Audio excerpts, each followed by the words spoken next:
You wouldn't believe the kind of day this was. It was actually, believe it or not, filmed with me speaking, which is why my words were probably not matched my mouth, because you won't hear a word I'm saying. The wind was absolutely belting my hair, absolutely everywhere.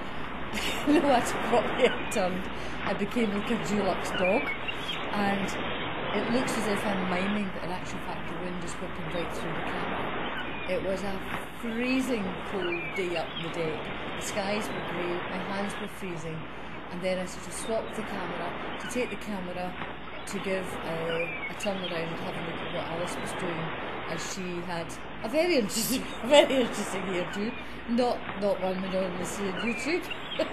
She wandered up and down the deck, and I remember that day so very, very clearly, because when you breathed in, the wind shot right up your nose.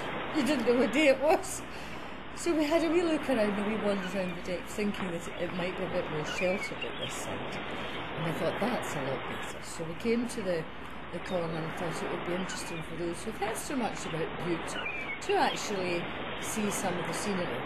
But it was very, very difficult to keep steady with the wind blowing and everything. I was guaranteed that I had the safety of the camera, which was strapped round my wrist, as Alice had apoplexy in case I dropped it down off the deck onto the car deck.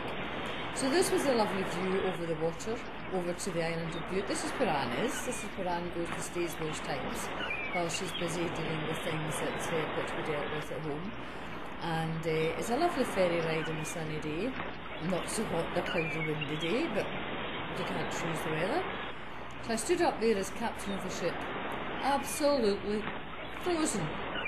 Put my hands in my pockets and decided to have a little walk down the side of the ship there. But there was nowhere where you could get away from the wind. And you will probably notice, as I was blown along the deck, I was the only absolute idiot that was standing up there in the first place. Everybody else was sitting down having a warm cup of tea because they're sensible, and I'm not. But it was nice. Made me look like a Dulux dog, so I think I'll go and get a number 2 cut, and that way I won't have a hair problem going over to Bute. And the thing was, it was really funny, was I spent the morning very carefully putting on mousse and getting it all nice, just for it all to be blown away.